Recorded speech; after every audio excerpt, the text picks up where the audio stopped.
So good afternoon everyone. Inspiration, training, action have been under the spotlight during these 4 days. Our ambition was to make you realize and understand that the commitment revolution has to start with us, young European leaders. Gandhi once said, "Become the change you want to see in the world." So it's time. With the 3 tracks have been designed to accompany you in your journey. As an entrepreneur, conscious business, how to combine business and social entrepreneurship to contribute to the realization of the 17 global goals. As a citizen, active citizenship, to take a stand and become an active citizen in our community to contribute to the global goals. And as a lobbyist, advocacy influencer, how to build successful lobbying campaigns to contribute to the implement positive changes.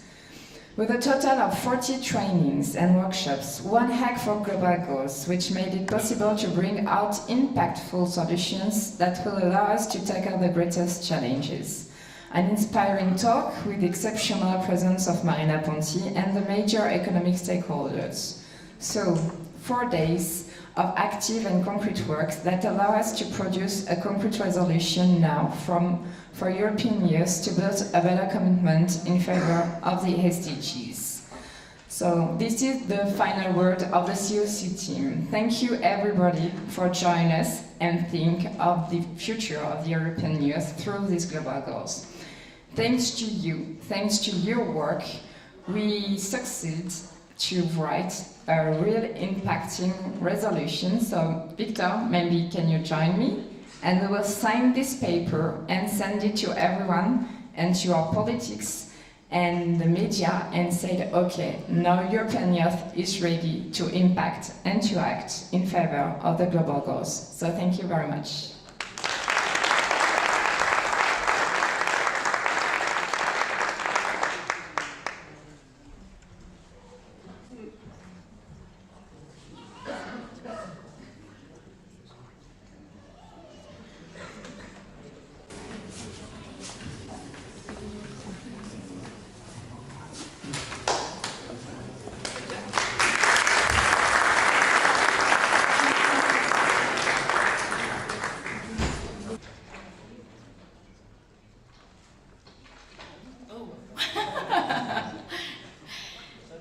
I continue just in English for a few minutes.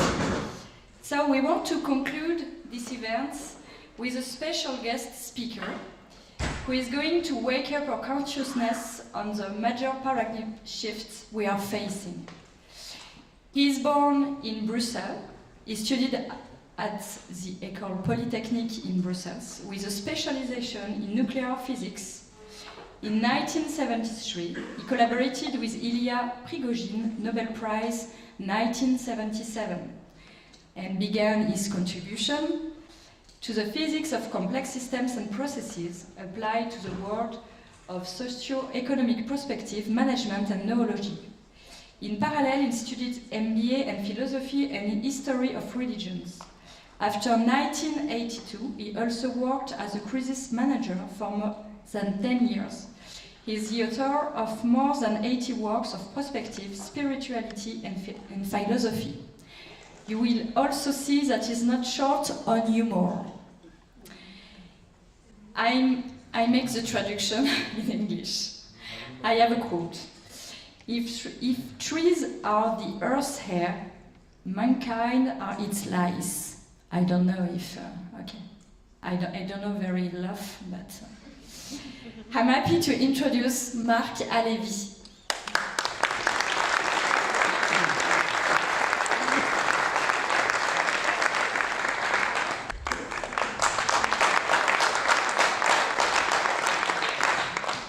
Ready, student? Hi, chaps. Bonjour à tous. Elle a trouvé, hein? Bon, merci de m'accueillir. Je suis ravi de pouvoir participer au très beau travail que vous faites. Et vraiment, je suis très très honoré d'être là. Merci à vous tous.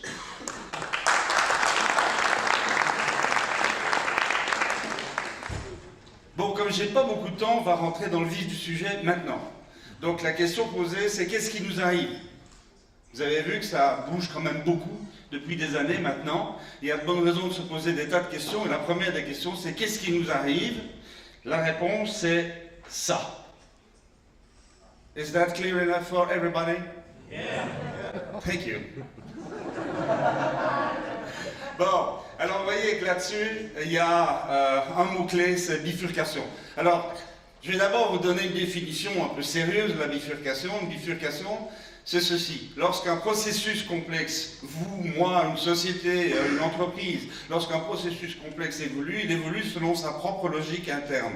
Ça va, ça? Mais à un moment donné, pour une raison quelconque, il peut être amené à devoir changer radicalement sa logique interne. Et à ce moment-là, on parle de bifurcation. Ça vous va? Maintenant, je vais vous donner un exemple, ça va faire comprendre tout de suite. Mais il faut que vous m'aidiez. Qui parmi vous a déjà au moins un enfant? Bien. Les autres, allez-y, hein. L'Europe a besoin de...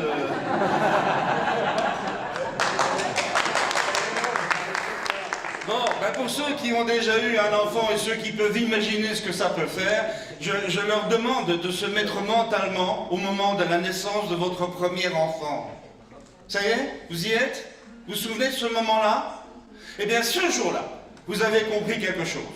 Il y avait la vie avant, il y aura la vie après, mais c'est pas la même. On est OK là-dessus? Ah ben c'est ça, une bifurcation, vous voyez? Bon, alors voilà.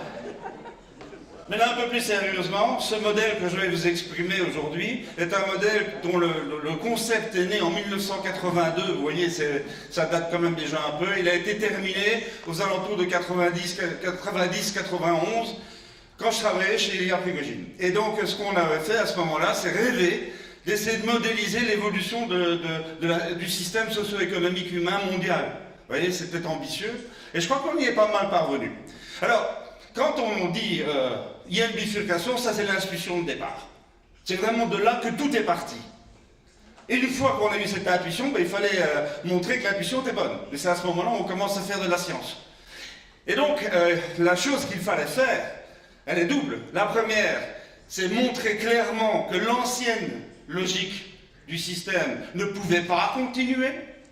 Et la deuxième question, c'est de dire, est-ce qu'on peut dire quelque chose de sérieux sur la nouvelle logique de système qui va émerger? Ça vous va?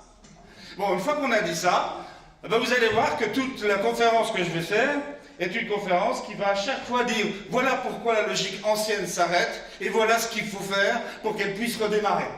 Autrement. Il faut savoir que nous avons été, du point de vue de la méthodologie, fort ennuyés. Comment pouvait-on dire quelque chose de sérieux sur la nouvelle logique qui viendrait après? Comment faire? Sans sombrer dans la science-fiction.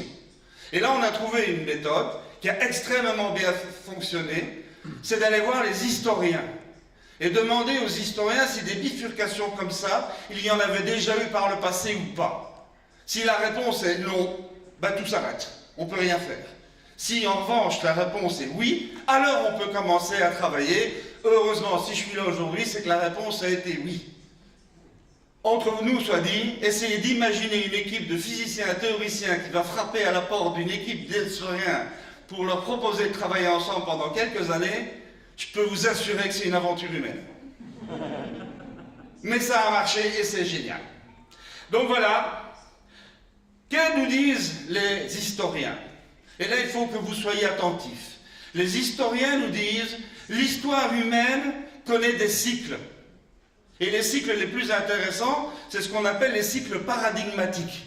Pardon du mot, un paradigme c'est quoi? C'est l'ensemble des fondamentaux sur lesquels une société se construit et se maintient et fonctionne. Et les paradigmes, comme tout ce qui existe, ça naît, ça croît, ça arrive à maturité, ça décline et ça disparaît. C'est ce qu'on appelle un cycle de vie. Pour nous, c'est la même chose. Vous êtes trop jeune encore pour bien vous en rendre compte, mais je peux vous assurer que c'est la même chose.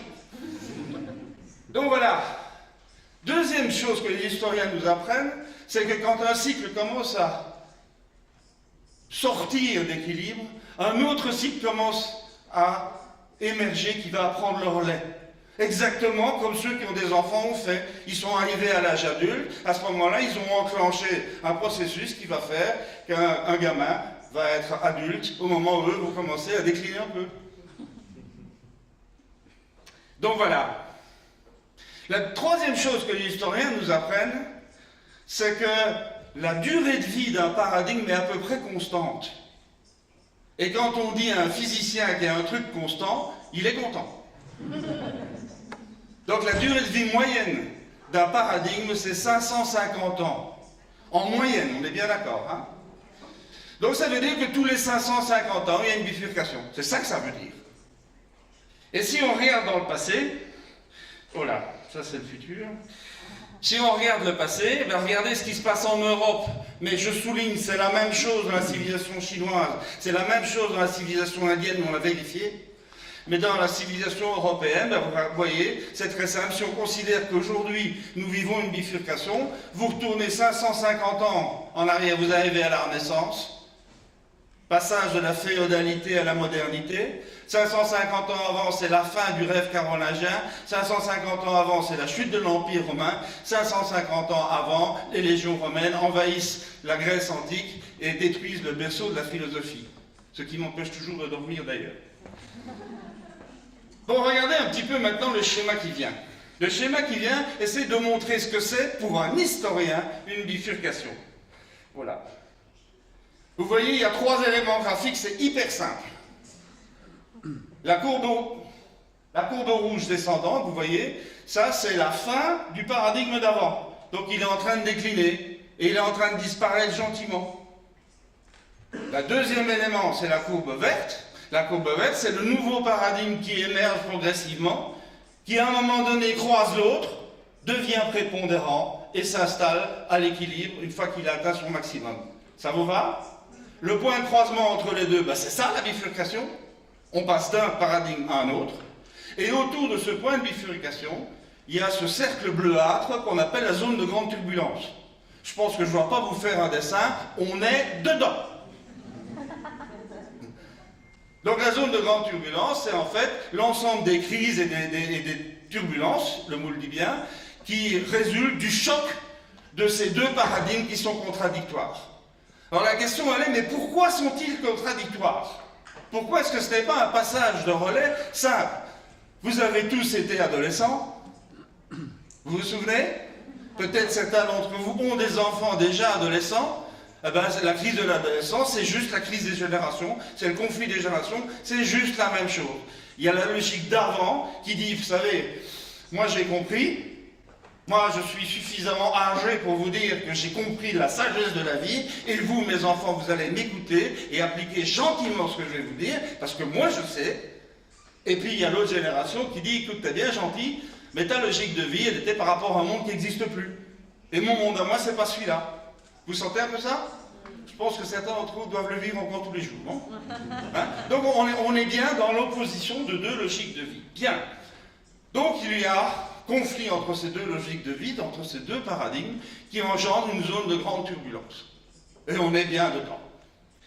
Alors maintenant, il faut y aller. Il faut rentrer dans le détail.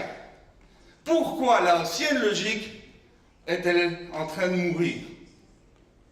Il y a 5 raisons à ça. Ne me demandez pas de vous le justifier, ça vient vraiment des modèles hyper abstraits de la physique des processus complexes. Il y a toujours 5 dimensions, et pour qu'il puisse y avoir bifurcation, il faut rupture sur chacune des 5 dimensions. Voilà. Le théorème est dit pour les démonstrations, c'est cette nuit à partir de minuit jusqu'à 4 h du matin. Chiche. Alors, bon, première rupture. Ben, on va parler d'économie. Vous savez comme moi qu'un système quel qu'il soit, s'il n'est pas nourri de l'extérieur, ben il s'arrête de vivre. Parce qu'on est d'accord là-dessus. C'est vrai pour vous et moi, c'est vrai pour le chien, c'est vrai pour n'importe quoi qui vit. Donc c'est vrai aussi pour les paradigmes humains, il faut le nourrir. Et pour ça, il y a besoin de ressources. Donc on va poser une question simple. Qu'est-ce que c'est l'économie? Et je réponds. Une réponse qui est pas précise et rigoureuse, mais qui est suffisante pour le propos. L'économie, globalement, c'est la rencontre de tous les besoins et de toutes les offres. Ça vous va, ça? De toutes les demandes et de toutes les offres. Et la question de savoir comment va évoluer l'économie, c'est la question de savoir comment vont évoluer les demandes, comment vont évoluer les besoins, les offres, pardon. Ça vous va? Comment va évoluer la demande à l'échelle mondiale? Restons simples. le bon sens paysan. Plus il y a d'êtres humains sur Terre, plus il y a de besoins. Plus il y a de besoins, plus la demande est élevée. Il y a corrélation entre la demande économique et la démographie humaine. Oui? L'autre côté, l'offre. Comment va évoluer l'offre? Ben, pour pouvoir offrir quelque chose, il faut le fabriquer. Pour fabriquer, il faut des ressources. Donc la capacité d'offre est corrélée à la capacité de ressources. Oui? J'aime discuter avec vous. Alors, maintenant regardons un peu plus près. Regardons un peu plus près. Comment évolue la demande? Comme la démographie. Très bien. Comment évolue la démographie? Comme ça. Et là, on commence à dire, ah oui, quand même. Donc, à l'époque du petit Jésus, tout en bas à droite, enfin, à gauche pour vous, à droite pour moi, eh bien, on était en tout et pour tout 100 millions d'êtres humains sur Terre. Ça va, 100 millions? Le tiers de la population européenne d'aujourd'hui, à peu près. 100 millions pour toute la Terre. On est arrivé au premier milliard en 1800, 1,7 milliard en 1900. On a passé les 2 milliards en 1926. On a atteint les 6 milliards en 2000. On est à 7 milliards et demi dépassés. Aujourd'hui, on dépassera probablement les 10 milliards en 2050. Comme je suis un brillant mathématicien de haut niveau, je peux vous expliquer que ceci, ça s'appelle une exponentielle vachement croissante.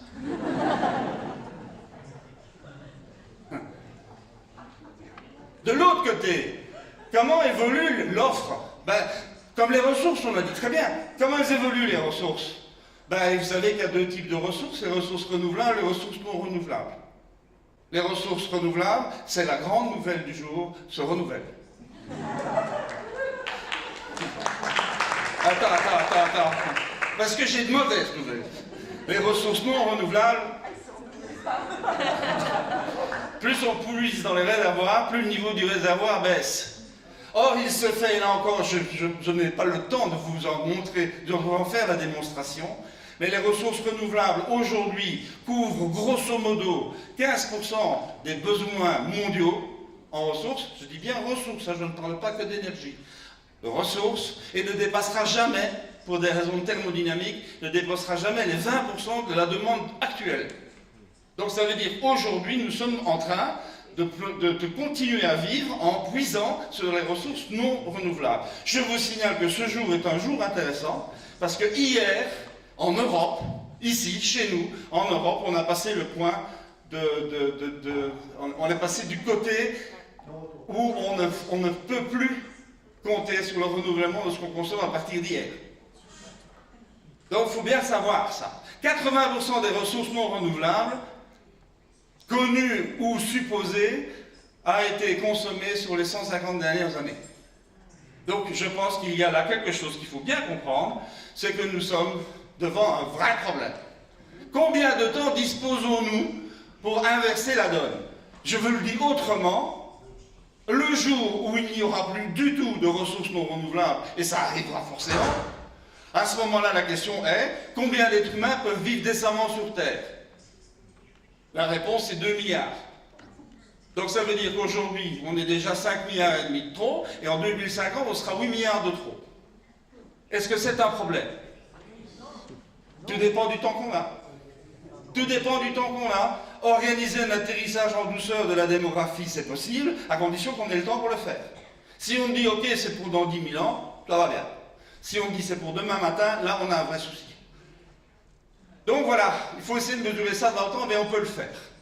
On peut le faire, et pour ça, il suffit de superposer deux courbes. Essayez d'imaginer la courbe de la demande en ressources, elle est de l'exponentielle croissante que vous voyez là, d'accord? Essayez d'imaginer la courbe représentant la capacité de ressources, ben, ce qui se renouvelle se renouvelle, et ce qui ne se renouvelle pas diminue. Donc la somme des deux, c'est une courbe décroissante. Toujours OK? Et là, il y a un miracle mathématique exceptionnel. C'est que vous avez, si vous avez un même graphique, vous avez une courbe croissante et une courbe décroissante, elles se croisent. C'est dingue, hein?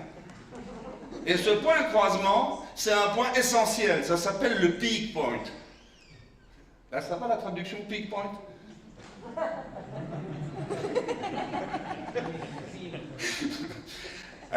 Et donc le peak point, qu'est-ce qu'il dit? Tant qu'on ne l'a pas atteint, l'offre est supérieure à la demande et donc on est dans une situation d'abondance, en tout cas apparente. Quand on passe de l'autre côté du peak point, ben, il est très clair que la situation s'inverse et que l'offre devient définitivement inférieure à la demande. Donc on est dans une situation de pénurie. Donc la question se pose, c'est quand ce point de croisement? Et là, on peut avoir une bonne idée là-dessus, même assez précise finalement. Vous savez pourquoi? Parce que le peak point, il est dépassé. Et c'est beaucoup plus facile de prévoir le passé que de prévoir l'avenir. Donc le peak point, c'est aux alentours de l'an 2000. Alors, je vous passe les querelles d'école, la marge d'erreur, c'est de l'ordre de plus ou moins 70 ans autour de l'an 2000. Hein, mais quand on parle de l'histoire de l'humanité, je vous assure qu'une erreur de plus ou moins 70 ans, je m'en fous, mais vous ne pouvez pas imaginer. Hein, donc voilà, faisons comme si on était bien, à partir de l'an 2000, dans une situation de pénurie. C'est la première des grandes ruptures. Nous sommes en pénurie. Avec une difficulté majeure, c'est que pénurie, ça ne veut pas dire qu'il n'y a plus rien dans les magasins. Pénurie, ça veut dire que l'évolution de la demande est définitivement supérieure à l'évolution de l'offre. Mais quelqu'un qui va au supermarché faire ses courses, il ne se rend pas compte de ça. Il se dit, mais attends, tous les rayons sont pleins, les prix ne changent pas beaucoup. Qu'est-ce que tu me racontes avec ta connerie là? Il n'y a pas de pénurie du tout, il y a tout ce que je veux quand je veux. Ça va? Vous voyez que pédagogiquement, il y a un décalage là. Alors, ça c'est la courbe rouge. Les ressources sur la courbe rouge, on est dans une situation de pénurie. Sur la courbe verte, le nouveau paradigme, il faut tenir compte de ça, comment on va réagir, comment on va répondre à cette pénurie. Le premier mot magique, c'est le mot frugalité. Ça vous va? Alors frugalité, la définition que je vous propose, elle est très très simple. Dans tout ce que nous faisons, faisons moins mais mieux. Moins mais mieux. Moins, c'est quantitativement moins. Mieux, c'est qualitativement mieux. On passe du quantitatif au qualitatif. Ça en va toujours? Il faut bien réfléchir à ça. Je vous donne juste un exemple. Travailler moins mais mieux, ça vous dit? Est-ce que ça veut dire travailler moins d'heures? Comme vous êtes européen, vous savez probablement qu'en France, c'est obligatoirement 49 heures par semaine. À peu près. Donc travailler moins mais mieux, ça veut donc pas dire travailler forcément moins d'heures. Écoutez-moi bien, ça veut dire regarder ce que vous faites, analyser vos emplois du temps et cesser de faire des trucs qui servent à rien.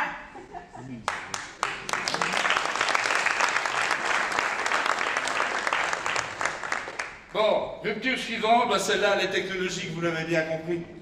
Évidemment, nous sommes rentrés dans les années 80, enfin, dans les années 70, même nous sommes rentrés dans un processus d'informatisation et de numérisation qui a pris des ampleurs colossales, qui est devenu énorme. Énorme.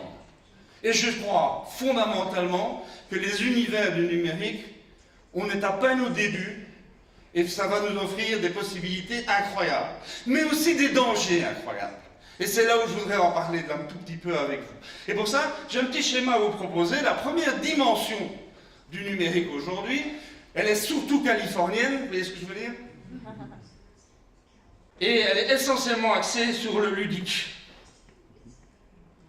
Ça va déjà moins. Soyons clairs. Instagram, ça sert à rien. Netflix, ça sert à rien. Twitter, ça sert à rien. Facebook, ça sert à rien. YouTube, ça sert à rien. Si, ça sert à se divertir, c'est sympa, ça permet peut-être d'envoyer un petit message à un copain à droite ou à gauche, je veux bien, mais économiquement parlant, ça sert à rien. Autrement dit, ça n'a aucune valeur économique d'utilité. Point barre. Et en plus de ça, il y a derrière ça d'énormes dangers. Les énormes dangers, c'est toutes les addictions que ça provoque. Vous voyez ce que je veux dire, addiction? Qui ici a un téléphone portable? Qui ici peut me garantir qu'il n'est pas du tout esclave de son téléphone portable? Ok, merci de ce plébiscite. Donc voilà, j'ai rien contre le téléphone portable. Je dis simplement que les addictions existent et qu'aujourd'hui, il y a des spécialités psychiatriques naissantes qui sont terribles. C'est la désintoxication numérique des adolescents. Je ne blague pas en disant ça. En plus de ça, derrière tout ce ludique, il y a un incroyable mouvement de pollution informationnelle. Les fake news, vous savez ce que c'est? Il n'y a pas que ça, il y a toutes les manipulations possibles et imaginables que vous connaissez, et toutes celles que vous ne connaissez pas, qui sont pires encore. Donc je crois qu'il faut bien réfléchir, il faut bien se documenter là-dessus.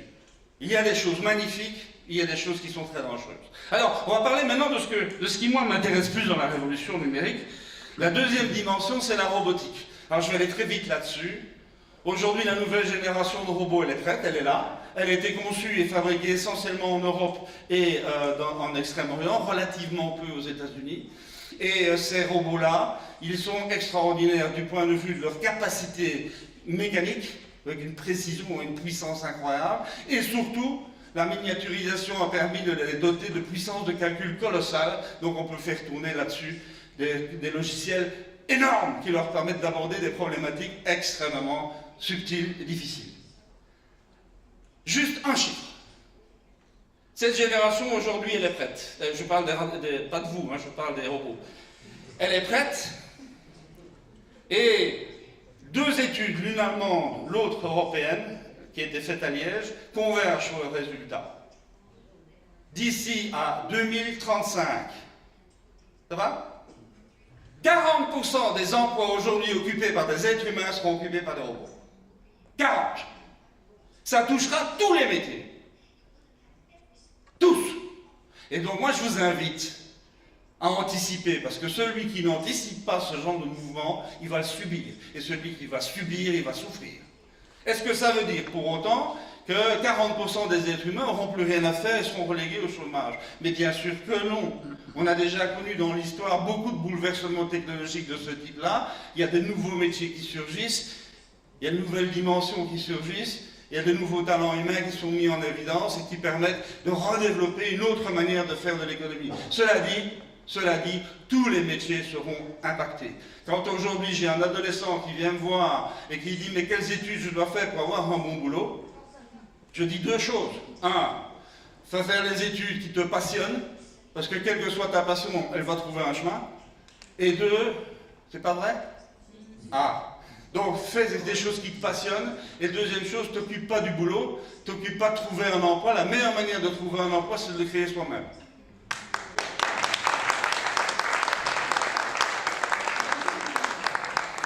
Bon, donc voilà, ça c'est la robotique. Et le dernier élément, c'est l'algorithmie. L'algorithmie, c'est là aussi un monde qui s'ouvre, qui est fabuleux.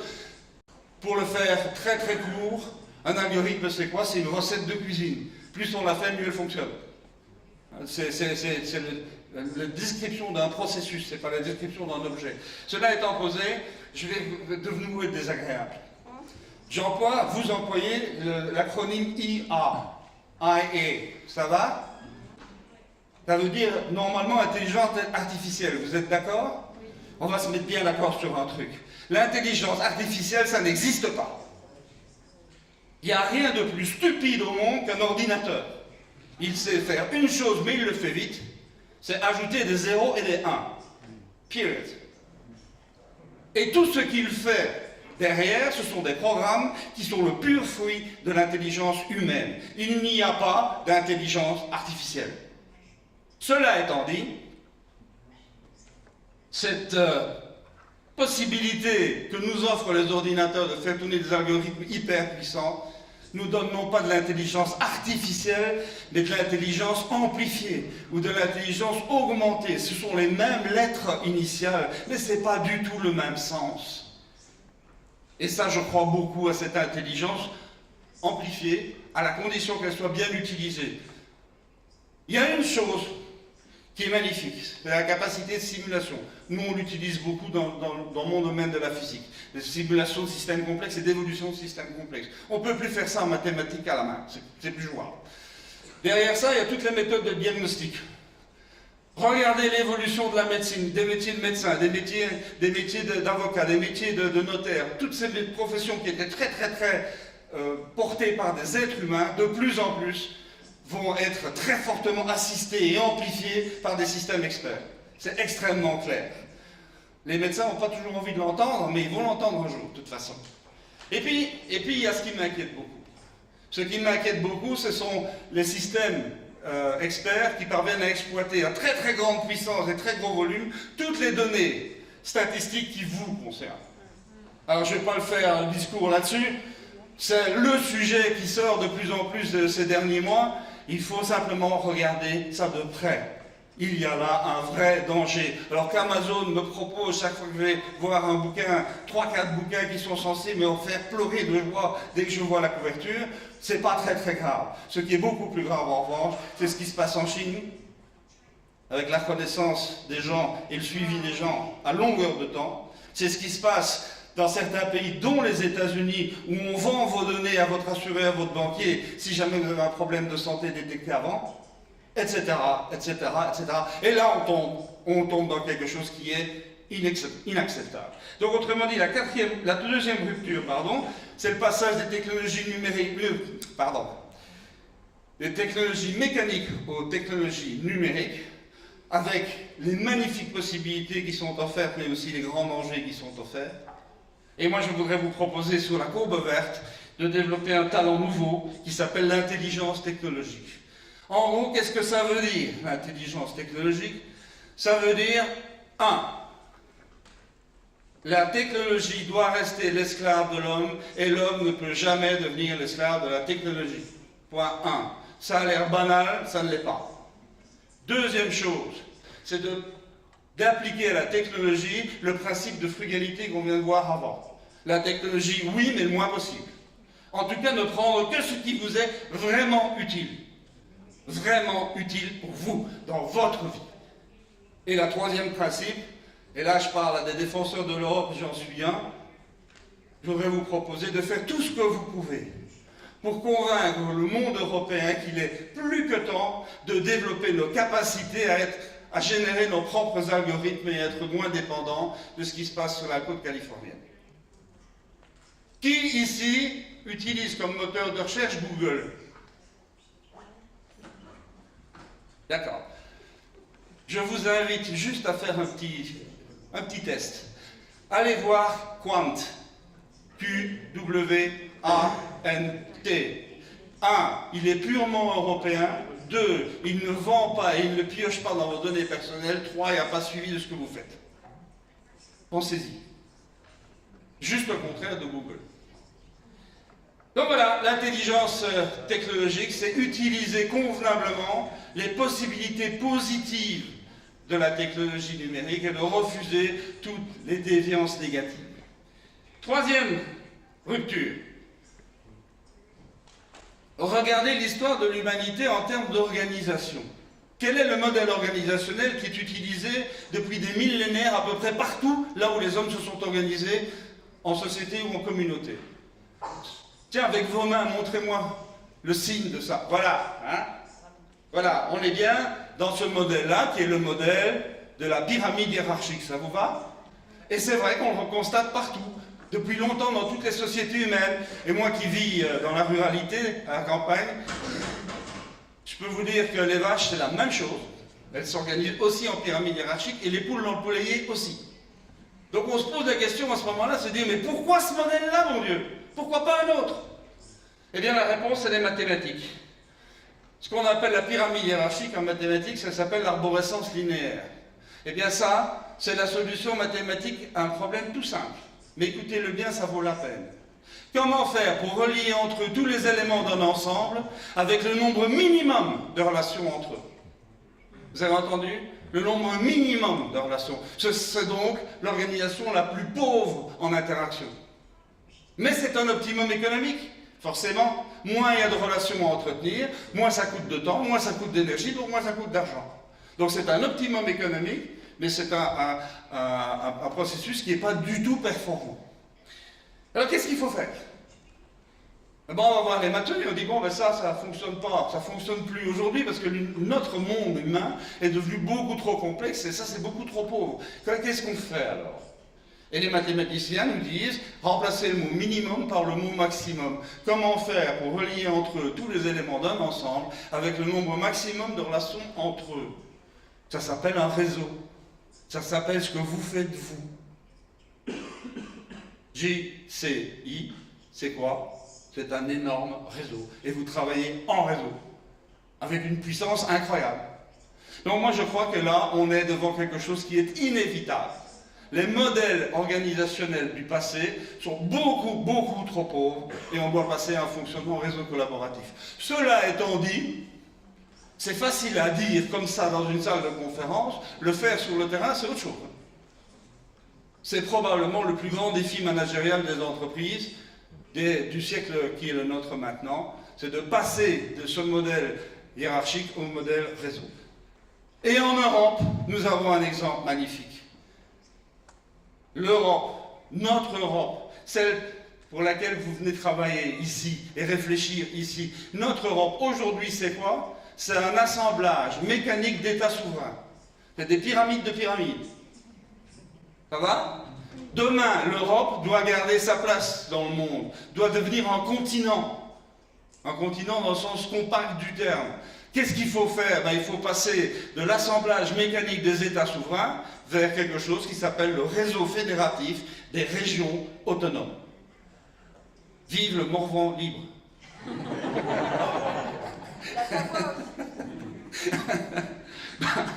Autonome, pas libre. Bon, voilà, donc vous avez bien compris que là, il y a quelque chose de fabuleux. Quelque chose de fabuleux qui est la notion de passage, de rupture plutôt, des modèles hiérarchiques et passage vers des modèles beaucoup plus complexes, beaucoup plus riches. Très difficile à faire, surtout sur la courbe rouge, qui n'a toujours fonctionné que sur des modèles hiérarchiques et pyramidaux. Alors qu'est-ce qu'il faut développer sur la courbe verte pour qu'on ait une chance de réussir? C'est différents concepts, je vais juste vous parler de deux mots. La notion de communauté, vous êtes une communauté internationale, transnationale. La notion de communauté qui se voit, qui se parle, qui travaille ensemble, qui s'amuse ensemble. J'ai cru comprendre que ce soir, ça allait être quand même Java. Donc, une communauté, la notion de communauté, une entreprise, c'est une communauté de travail. Vous êtes d'accord avec ça? Mon petit village, c'est une communauté de vie rurale, etc., etc. Cette notion de communauté est très importante, sans sombrer bien sûr dans le communautarisme, nous sommes bien d'accord. Et l'autre mot important là-dedans, c'est organique. Ça veut dire quoi? Que l'on le veuille ou qu'on ne le veuille pas, une communauté humaine est un organisme vivant. C'est pas une mécanique qu'on démonte et qu'on remonte. C'est pas un moteur qu'on doit juste alimenter du carburant pour le faire tourner. C'est beaucoup plus subtil et beaucoup plus riche que ça. Donc le mot organique est un mot vraiment important.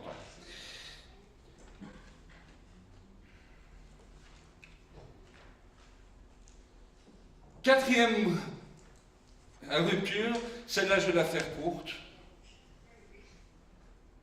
Nous sommes devant un modèle économique global qui est né avec la révolution industrielle. Ça vous choque ce que je dis là? On a basculé grâce au moteur à vapeur d'abord et au moteur à explosion ensuite. On a basculé de ce qui était avant une économie paysanne et artisanale, on est rentré dans une économie de masse. Ça vous va ça? Donc on est bien dans ce modèle d'économie de masse, avec une production de masse, avec des masses médias, etc., etc., etc. On est dans la quantité, dans le quantitatif. Il faut être gros pour se faire voir. Tous les classements aujourd'hui d'entreprise sont des classements par taille, que ce soit par effectif ou par chiffre d'affaires. Ça va toujours? Donc la taille est colossalement importante. Et d'autre part, comment fait-on pour rapidement croître en taille? On joue sur le prix. Avoir des prix de vente inférieurs aux concurrents, donc des prix de revient inférieurs aux concurrents, et on est dans l'obsession du prix bas. Regardez les affiches le long des rues dans cette ville, on vous parle que de ça. Venez chez nous, c'est moins cher. Et ça a bien fonctionné en gros. Pas si mal. On a, pendant tout le XXe siècle, inventé toutes sortes de méthodes pour faire baisser les prix de revient. C'est la standardisation, c'est le travail à la chaîne, c'est la mécanisation, c'est les délocalisations, et il y en a notamment une qui est très très importante, c'est les économies d'échelle. Et l'économie d'échelle, c'est un petit jeu arithmétique tout simple. Dans une entreprise, il y a des coûts fixes et des coûts variables. Oui? Pour que votre coût fixe ait un impact minimum sur le prix de votre unité produite, il faut produire beaucoup. Oui?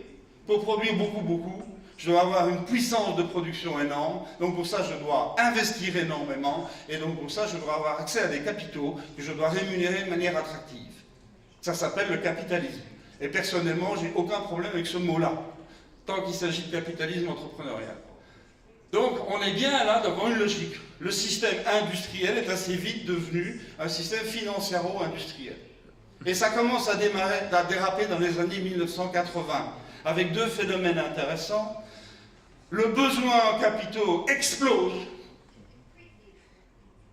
et tout est bon pour ramener les capitaux via les bourses vers le monde économique, avec un effet pervers, c'est qu'à ce moment-là, la finance qui était au service de l'économie réelle prend le pas, et c'est l'économie qui devient la servante de la finance. Et ça, c'est dramatiquement grave, parce que c'est l'économie spéculative qui prend pas sur l'économie réelle. Et ça, c'est un drame, avec toutes les bulles que l'on connaît et toutes les conséquences que l'on a connues. Ça vous va, ça? Deuxième phénomène qui se passe à peu près à la même époque, c'est quand tous les gisements d'économie ont été épuisés, il en reste un, c'est la qualité. Et on a vu à ce moment-là, puiser dans la qualité, lésiner sur la qualité des produits, sur la qualité des matières premières, sur la main-d'œuvre, sur les process, etc., etc. Et à ce moment-là, certains marchés se révoltent en disant « Ok, d'accord, le prix bas, c'est bien. Mais le prix très bas pour quelque chose qui est vraiment inutilisable et qui voire même est nocif, ça c'est non. » Et donc à ce moment-là, cette révolte-là est intéressante. Parce qu'à ce moment-là, on commence à dire une phrase que moi j'avais entendue dans la bouche de mon grand-père paysan, qui disait « Je ne suis pas assez riche pour me payer du bon marché, parce que le bon marché, ça finit toujours par coûter beaucoup trop cher. » Ça vous va, ça? Oui. Eh bien, dès le moment où on dit ça, on fait un basculement de logique économique. On passe d'une logique de prix bas à une logique de maximisation de la valeur d'utilité. Et ce n'est pas du tout la même chose. Donc, si je suis moi entrepreneur, j'ai ma petite entreprise et je voudrais accompagner ce basculement, je voudrais créer ou augmenter la valeur d'utilité de mes produits, comment je vais m'y prendre? Eh bien, je vais aller voir l'utilisateur final de mes produits, pas l'acheteur, l'utilisateur final, celui qui l'utilise vraiment. Je vais aller le voir et je vais essayer de comprendre en quoi mon produit lui est utile, comment je peux faire pour en améliorer l'utilité. Je vais essayer de comprendre comment son métier est en train d'évoluer et quels vont être ses besoins d'utilité demain et comment il va les évaluer. Et puis je vais retourner sous ma tente et je vais commencer à réfléchir et je vais faire tourner mon petit cerveau. Et je vais peut-être trouver des belles innovations qui vont me permettre de faire évoluer mon produit vers plus de valeur d'utilité. Donc ça veut dire que, et là il faut bien comprendre ce que je veux dire, ça veut dire que dans le modèle industriel précédent, ce sont les investissements matériels qui étaient les plus essentiels pour faire baisser les prix. Là je vous parle d'augmenter la valeur d'utilité, et donc je suis en train de vous parler d'investissements immatériels. C'est-à-dire de talent, de connaissances, d'écoute, de savoir-faire, de créativité, etc., etc. Vous voyez la nuance incroyable qu'il y a entre les deux? Et là, il y a un miracle. Et le miracle, c'est quoi? Le miracle, c'est que dans les investissements matériels, dans tout ce qui est les ressources matérielles, les économies d'échelle, il y en a. Ça a été le fondement du système industriel. Or, dans les ressources immatérielles, il n'y a pas d'effet d'échelle.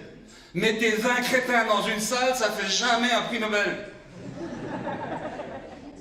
Doublez le salaire de votre ingénieur de recherche et développement, il n'aura pas 2 fois plus d'idées, 2 fois meilleures. C'est pas vrai. Il n'y a pas d'échelle, d'économie d'échelle sur les investissements immatériels. Ce qui veut dire que la taille ne joue plus. On est toujours OK? Et regardez comment évoluent les structures boursières. Vous avez toujours les vieilles entreprises industrielles qui sont évaluées sur leur bilan financier. Mais vous avez des startups aujourd'hui, ils n'ont pas encore leur premier client, et ils arrivent à des capitalisations boursières comparables à ces gros groupes industriels. Pourquoi? Parce que la méthode d'évaluation n'est plus la même. Avant, c'était une évaluation financière, maintenant c'est l'évaluation de la promesse de peut-être être plus intelligent que les autres demain. Peut-être. Hein? Donc vous sentez bien qu'il y a là quelque chose de radical qui est en train de se mettre en place. Alors ben voilà, cette rupture, elle est là, elle est vécue. Parfois mal vécue, je vous rappelle quand même 2007-2008. Et c'est pas fini. Et c'est pas fini. Hein, les grandes ruptures financières à l'échelle mondiale, elles sont pour les 2-3 ans qui viennent. Je vous dis ça, je dis rien. Si vous les démontrez ici, ça c'est payant. Bon. Qu'est-ce qu'on va faire sous la courbe verte pour pouvoir répondre à cet immense défi-là? Eh bien, le mot que je voudrais utiliser, c'est le mot virtuosité. C'est un beau mot. Et j'ai mis aristogastique derrière pour un petit peu exciter les foules. Ariston, en grec, ça veut dire le meilleur, hein, vous savez ça. Donc c'est être le meilleur, c'est surtout ça que ça veut dire aristocratique. Mais c'est le mot virtuosité qui est important. Virtuosité. Qu'est-ce que c'est un virtuose? Un virtuose, c'est quelqu'un qui réussit des choses extrêmement difficiles à faire et que les autres ne sont pas capables de faire. Ça vous va ça? Devenez des virtuoses si vous ne l'êtes déjà. Et si vous l'êtes déjà, devenez encore plus virtuose. Pourquoi? Parce que tout ce que vous êtes capable de faire et que les autres ne sont pas capables de faire, ça veut dire que pour vous, c'est un marché garanti à vie, avec des clients qui ne discutent jamais les prix. Les compagnons du devoir, pour les Français dans la salle, les autres connaissent peut-être moins, ce sont des virtuoses et des anciens métiers qui vont reconstruire Notre-Dame de Paris. Un compagnon du devoir, quand il a fini son tour de France et qu'il a appris son métier, il a un carnet de commandes à vie avec des clients qui ne discutent jamais les prix. Pourquoi ça ne nous arrivera pas à nous? Faites-le quand vous êtes virtuose, en ayant développé vos passions jusqu'au meilleur niveau d'excellence, vous êtes imbattable. Vous avez gagné votre liberté économique. C'est énorme. Et ça, je m'adresse à des jeunes ici. Il faut vraiment que vous ayez ça en tête. Allez, on continue. Donc, la virtuosité professionnelle, pour moi, elle est fondamentale. Dernière rupture. Ben, la question, elle a l'air banale. Le petit dessin qu'il y a là, c'est un croquis de Giacometti pour une statue célèbre qui s'appelle L'homme qui marche. La question est la suivante. Pourquoi vous marchez? Qu'est-ce qui fait que vous vous levez le matin? Pour avancer, mais vers où? Et donc moi je pense que ça c'est une vraie question que vous les plus jeunes aujourd'hui vous posez. C'est la question du why et pas du how. Pourquoi? Pas comment, pourquoi? Pourquoi voulez-vous que je me lève le matin? Pourquoi voulez-vous que je fasse ceci et pas cela? Pourquoi? Donnez-moi une bonne raison.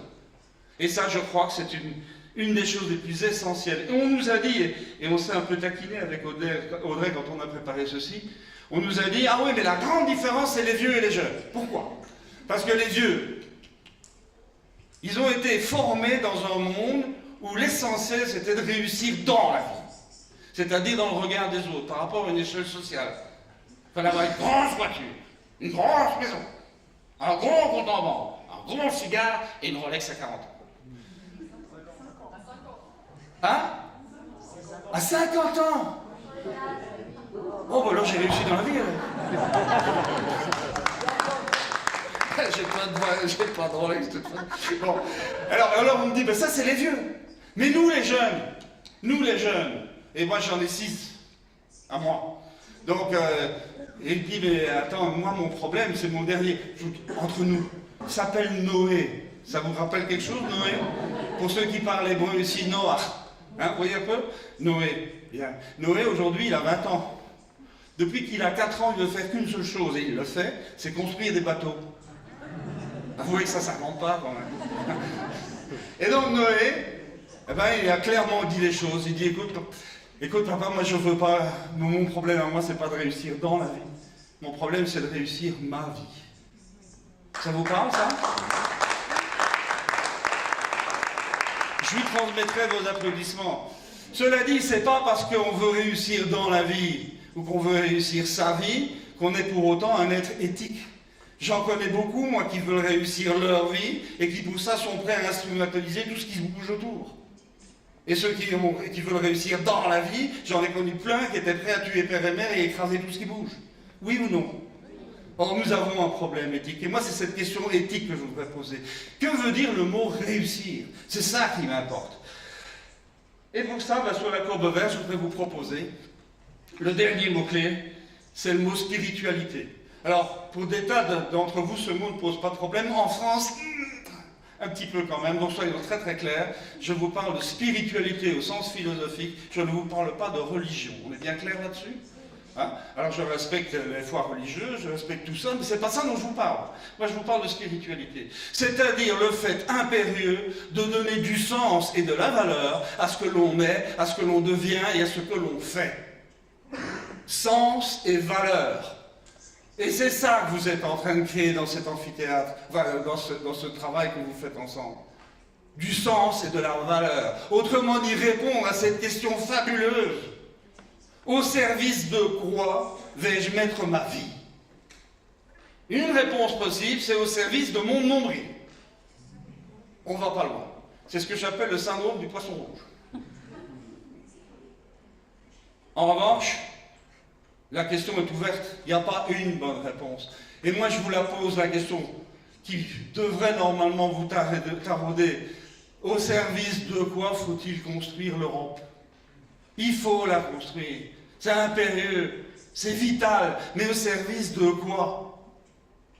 Quand on a une entreprise, qu'on crée une entreprise, répondre à cette question fondamentale, au service de quoi vais-je mettre mon entreprise? Uniquement de mon compte en banque? Non. Quand on regarde l'histoire de l'économie, les grands entrepreneurs n'ont jamais voulu, au départ, gagner de l'argent. Ce n'était pas ça leur problème. Leur problème, c'est d'aller au bout d'un rêve, au bout d'une passion, au bout d'un métier. Au service de quoi? Au service de quoi? C'est pas fini. Alors maintenant, on arrive au moment de la synthèse. Je suis à peu près dans mes temps. Virtuose professionnel. Alors, le temps est venu de conclure, d'accord? Vous vous souvenez de ce petit schéma? Bien. Il y a quelque chose qui manque sur ce schéma. Et je pense que ça a dû vous traverser l'esprit. C'est de dire, voilà, le schéma, ok, c'est bien, c'est bien. Mais là, on est vraiment dans la zone de grande turbulence. Ça va encore durer longtemps, ce bordel? Il faut mettre des dates là-dessus. Ça vous va, ça? Hein? Des ordres de grandeur, à tout le moins, pas des dates précises, mais des ordres de grandeur. Ah ben, le voilà. Travailler fait avec des historiens, ça va de soi. Alors, vous voyez, en gros, on est dans l'histoire longue. Ils sont à peu près tous d'accord pour dire que le début du déclin de la modernité, c'était cette horrible guerre infâme qui s'est appelée la Grande Guerre, la guerre 14-18. À partir de là, ils disent qu'il faut 150 ans pour quitter un système à l'équilibre et retrouver un système à l'équilibre. Donc, on serait de nouveau à l'équilibre aux alentours de 2070-2080. Personnellement, je m'en fous un peu, je dois dire. Le point de croisement, ben là, je ne vais pas rentrer dans des détails, mais d'autres modèles convergent assez fort sous l'idée qu'on n'est pas loin. Là, on n'est pas loin de cette zone-là, de cette zone de croisement, sachant bien entendu que ce modèle est mondial, mais que quand je regarde le basculement paradigmatique avec les yeux d'un Chinois, d'un Noir africain, d'un Américain du Sud ou d'un Suédois, je ne vois pas la même chose. Mais on est tous dans la même logique, vu qu'elle est globalisée, cette logique. Donc le point de croisement, c'est à peu près maintenant, et l'histoire montre que la zone de grande turbulence, en gros, c'est un bon demi-siècle. Pour des tas de raisons, on a fait démarrer aux alentours de 75, donc ça nous amène à 2025. Encore une fois, si c'est 2030, c'est pas grave. Hein, c'est juste pour avoir des ordres de grandeur en tête. Bon, alors maintenant, on va essayer de bien comprendre ce qui se passe. Pourquoi est-ce que ça coince? Pourquoi est-ce que ce basculement ne se fait pas gentiment et naturellement? Parce qu'il y a de la résistance. D'où vient-elle? Ah, ça vaut la peine d'y répondre.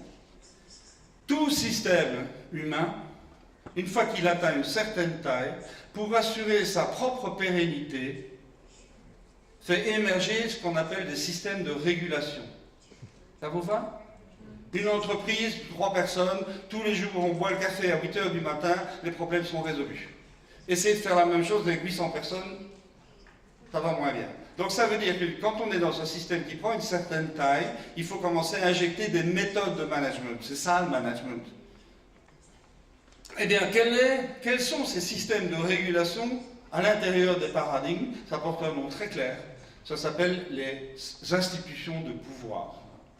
Et les institutions de pouvoir, il y en a sous toutes les dimensions de la société. Sur la dimension politique, ah oui, alors ça c'est très très important, toutes les institutions de pouvoir qui aujourd'hui sont au pilotage de nos sociétés sur la courbe rouge ont toutes été créées entre 1500 et 1550. C'est normal. C'est à ce moment-là où la modernité a commencé à prendre de la place. Il a fallu inventer des moyens pour en permettre le développement pérenne. Ça vous va? Qu'est-ce qu'on trouve là-dedans? Je vous cite en vrac. L'État central, les institutions bancaires, les institutions boursières, les institutions patronales, les institutions syndicales, les institutions universitaires et les institutions médiatiques. Et c'est bien ces 7 institutions-là qui aujourd'hui sont toujours aux commandes de nos sociétés. Oui? Bien. Vous avez bien entendu? Les systèmes de régulation ont pour objectif d'assurer la pérennité du système global. Regardez l'allure de la courbe rouge. Comment voulez-vous assurer la pérennité d'un truc qui se casse la figure? Il n'y a qu'une seule stratégie possible. C'est celle du déni. Il n'y a pas de changement paradigmatique. Il n'y a pas les 5 ruptures qu'on a vues. Il n'y a pas de nouveaux paradigmes en émergence. Il n'y a pas de zone de grande turbulence. On est juste devant quelques problèmes, mais on va les résoudre. D'ailleurs, la reprise, c'est pour bientôt. Ça va, vous êtes avec moi sur ce thème-là? C'est ce que vous vivez tous les jours. C'est ce que vos générations, parce qu'il y en a plusieurs ici, ce que vos générations mettent de plus en plus en avant. Regardez le taux d'abstention qu'il va y avoir chez les jeunes, probablement au niveau des élections européennes.